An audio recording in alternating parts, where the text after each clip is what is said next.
क्षेत्रीय कार्यालय के लोकार्पण समारोह में गोरखपुर पहुंचे भाजपा के राष्ट्रीय अध्यक्ष जेपी नड्डा ने क्षेत्रीय कार्यालय का फीता काटकर उद्घाटन किया। वहीं 7 अन्य जिलों के कार्यालयों का वर्चुअल के माध्यम से उद्घाटन भी किया गया, जिसमें बागपत, अलीगढ़, रायबरेली, जौनपुर, संत कबीर नगर, सिद्धार्थनगर व अयोध्या शामिल है। वहीं भाजपा के राष्ट्रीय अध्यक्ष ने अपने संबोधन में कार्यालय के महत्ता को कार्यकर्ताओं को समझाया। उन्होंने कहा कि कार्यालय व ऑफिस में फर्क होता है। ऑफिस समयबद्ध तरीके से खुलता है और बंद होता है, लेकिन कार्यालय में योजनाओं का क्रियान्वयन किया जाता है। इस मौके पर मुख्यमंत्री योगी आदित्यनाथ, भाजपा प्रदेश अध्यक्ष स्वतंत्र देव सिंह, प्रदेश महामंत्री संगठन सुनील बंसल सहित बड़ी संख्या में सांसद, विधायक व कार्यकर्ता मौजूद रहे। 5 वर्षों में उत्तर प्रदेश ने विकास के नए आयाम तय किए। छोटा भाई के रूप में कुशीनगर जनपद भी अवश्य नजर आएगा। 32 साल से बीमार अवस्था में पड़े उस हवाई अड्डे को 20 अक्टूबर को जब हमारे यशस्वी प्रधानमंत्री माननीय मोदी जी ने कुशीनगर की धरती पर अंतर्राष्ट्रीय पूर्ववर्ती सरकारों के हाथे जो गुंडा राज स्थापित करके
आज का उद्घाटन कार्यक्रम में हम सभी कार्यकर्ताओं के लिए एक उत्सव जैसा पर्व है।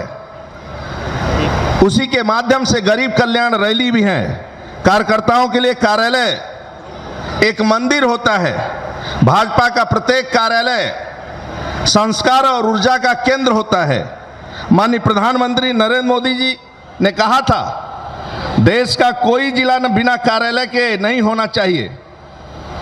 उनके इस विजन को आदरणीय अमित शाह जी, आदरणीय नड्डा जी ने पूरा कर रहे हैं और आज उनके नेतृत्व में हर कार्यालय आधुनिकता से परिपूर्ण हो रहा है। साथियों, भाजपा के सभी कार्यालय सिर्फ पत्थरों से बनी हुई इमारत नहीं है, बल्कि जनसंघ से लेकर अब तक के कार्यकर्ताओं ने जो कठोर परिश्रम किया है उसका फल है। मैं पुनः इस अवसर पर आदरणीय राष्ट्रीय अध्यक्ष का स्वागत करता हूं एवं भाजपा के समस्त कार्यकर्ता बंधुओं का मैं हार्दिक बधाई, सभी को धन्यवाद देता हूं। भारत माता की वंदे वंदे। दुनिया का जो सबसे बड़ा राजनीतिक दल है भारतीय जनता पार्टी, गोरखपुर क्षेत्र के कार्यालय का भव्य उद्घाटन भी हो रहा है। और 8 जनपद कार्यालयों का भी उद्घाटन का कार्यक्रम राष्ट्रीय अध्यक्ष जी के कर कमलों से यहां पर संपन्न हुआ है। इस अवसर पर उन सभी कार्यालयों में उपस्थित जितने भी पदाधिकारी, प्रदेश सरकार के मंत्री और वहां के लोकल जिलाध्यक्ष और अन्य पदाधिकारी हैं, उन सबको भी मैं नए कार्यालय प्राप्त होने पर हृदय से बधाई देता हूं, अपनी शुभकामनाएं उन सब के प्रति व्यक्त करता हूं। हम सब जानते हैं 2014 में देश के भाग्य को बदलने के लिए जब इस देश की जनता जनार्दन ने प्रधानमंत्री मोदी जी पर विश्वास करते हुए देश की बागडोर उनके हाथों में सौंपी, तो पूरे देश के अंदर प्रत्येक क्षेत्र में व्यापक बदलाव आता हुआ दिखाई दिया।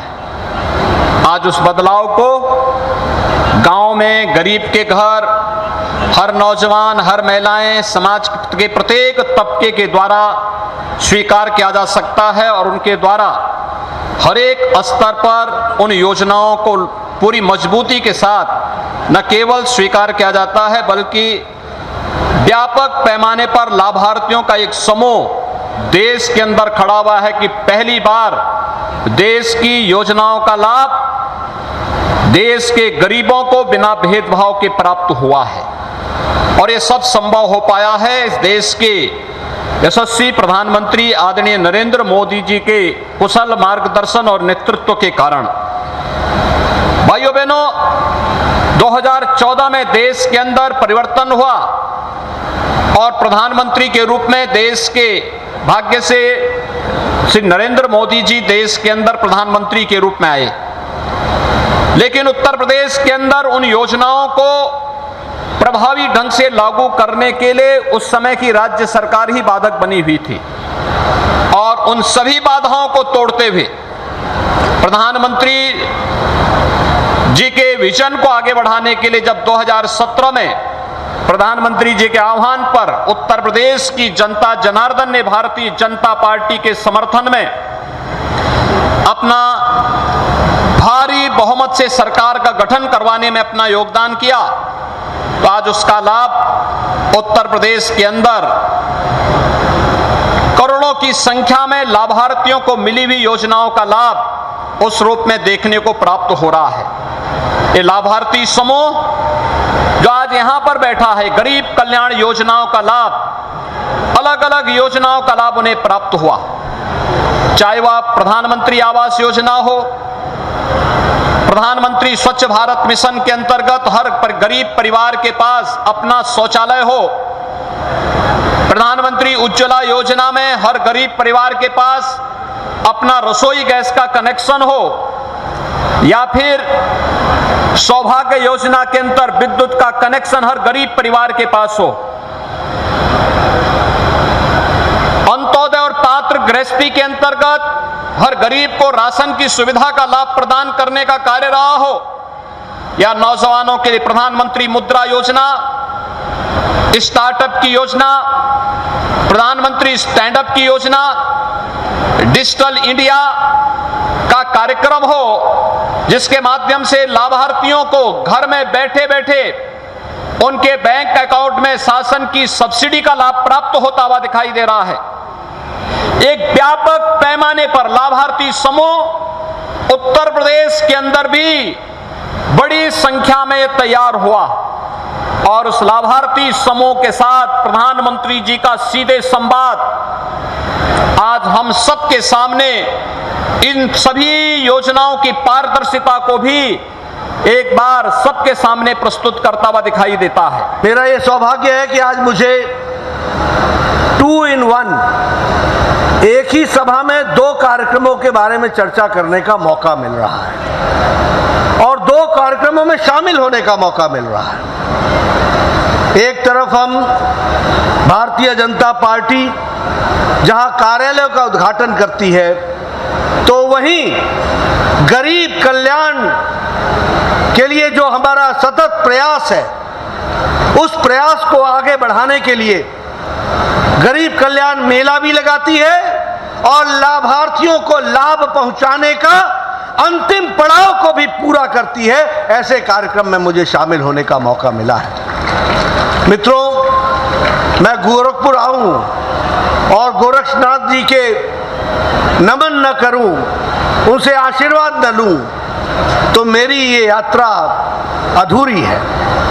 इसलिए सबसे पहले तो मैं गोरखनाथ जी को नमन करते हुए, इस पवित्र स्थान को नमन करते हुए, इस पवित्र भूमि को नमन करते हुए, और साथ ही साथ यह क्षेत्र जिसने स्वतंत्रता के दृष्टि से एक विशेष योगदान किया, और वो हम चौरी चौरा को भूल नहीं सकते, तो ऐसे क्रांतिकारी स्थान को भी मैं नमन करता हूं, इस पूज्य भूमि को और इस क्रांतिकारी भूमि को नमन करता हूं। जहां तक कार्यालय का सवाल है, ये ठीक है कि कार्यालय का उद्घाटन मैंने यहां कर दिया और इसमें क्षेत्रीय कार्यालय भी, इसमें जिला का कार्यालय भी गोरखपुर का है, लेकिन आज मैं डिजिटल दुनिया के माध्यम से 6 स्थानों पर कार्यालय का उद्घाटन कर पाया हूं, और मैं डिजिटल माध्यम से देख रहा हूं केशव प्रसाद मौर्य अयोध्या में बैठे हैं, ब्रजेश पाठक जी रायबरेली में बैठे हैं, मैं अभी अभी देख रहा था हमारे दिनेश शर्मा जी अभी स्क्रीन पर दिखाई दे रहे हैं, साथ में उनके जगदम्बिका पाल जी हैं, और उसी तरीके से हमारे AK शर्मा जी मंत्री जी, स्थान पता नहीं चल रहा है लेकिन चेहरा साफ दिख रहा है, तो उनको भी मैं देख रहा हूं। हमारे महेंद्र पांडे जी हैं, राधा मोहन सिंह जी हैं, ये सब लोग अपने अपने स्थानों पर जुड़े हैं। इन सबको भी मैं नए कार्यालय के शुभारंभ के लिए बहुत बहुत बधाई देता हूं, और उनके माध्यम से वहां के कार्यकर्ताओं को भी बधाई देता हूं। मुझे ब्रजेश पाठक जी दिख रहे हैं, दिनेश जी भी दिख रहे हैं, सब लोग पूरी ताकत के साथ पार्टी कार्यालय में बैठ करके इस समय का आनंद ले रहे हैं। लेकिन मित्रों, ये घटना ऐसे ही नहीं घट रही है। इस घटना के पीछे एक इतिहास है, इस घटना के पीछे कहानी है, जो कहानी बहुत ही गहरी है, और उसको वो हमारे भारतीय जनता पार्टी की यात्रा को बताती है। मुझे याद है 2014 में जब प्रधानमंत्री मोदी जी पहली बार बने प्रधानमंत्री, वो कार्यालय आए, कार्यालय 11 अशोक रोड था, मैं महामंत्री होता था, मैंने कार्यालय की नया सज्जा की थी। उन्होंने मुझसे पूछा, नड्डा जी आपको याद है ये कार्यालय हमारा कब से है? मैंने कहा जब से भारतीय जनता पार्टी बनी है तब से तो ये है ही है। एक समय में ये पार्टी को नानाजी देशमुख के नाम पर अलॉट हुआ था, और तब से लेकर के ये भारतीय जनता पार्टी के नाम पर है। तो उन्होंने उस समय अमित शाह जी और मेरे बीच में बैठते हुए ये कहा कि मेरी ये इच्छा है कि अब कोई भी प्रदेश, देश और कोई भी जिला और संभाग बिना भारतीय जनता पार्टी के कार्यालय के नहीं रहेगा। और इसीलिए फिर अमित शाह जी ने रचना बनाई, वो अध्यक्ष बने, और लगभग 512 कार्यालय बनने की योजना बनी। और आज मुझे खुशी होती है बताते हुए कि 230 कार्यालय बनकर तैयार हो गए और 150 कार्यालयों का काम चल रहा है। और उत्तर प्रदेश को मैं विशेष बधाई इसलिए देता हूं कि यहां 72 कार्यालय खुलने थे, यहां पर 69 कार्यालय खुल गए हैं। इसके लिए मैं विशेष करके आपको बधाई देता हूं। ये कार्यालय सिर्फ एक जमीन के टुकड़े पर बनी हुई बिल्डिंग नहीं है, ये कार्यालय जीता जागता पार्टी का संस्कार केंद्र है, ये ऊर्जा देने वाला केंद्र है, ये योजना बनाने वाला केंद्र है। और देखिए, मैं कई बार लोगों को पूछता हूं कि भैया इसको ऑफिस क्यों नहीं बोलते, इसको कार्यालय क्यों बोलते हैं? ऑफिस इसलिए नहीं बोलते हैं क्योंकि ऑफिस 10 बजे खुलता है और 5 बजे बंद हो जाता है। कार्यालय हमारा 24/7/365 हमेशा खुला रहता है और कार्यकर्ताओं के लिए खड़ा रहता है। वो हमारा कार्यालय है। और ये कार्यालय हमको, वहां तस्वीरें लगी होती हैं तो हम पूछते हैं ये कौन है, तो बताते हैं श्यामा प्रसाद मुखर्जी हैं। ये कौन है, तो नानाजी देशमुख है। ये कौन है, तो कुशाभाऊ ठाकरे हैं। ये किसकी तस्वीर है, तो बताते हैं ये हमारे जगन्नाथ राव जोशी हैं। ये तस्वीर किसकी है, तो हम बताते हैं कि हमारे वरिष्ठ नेताओं की तस्वीर है। ये तस्वीरें सिर्फ तस्वीर नहीं है, ये तस्वीरें हमको बताती हैं कि आज की जो तस्वीर है भारतीय जनता पार्टी की, उसके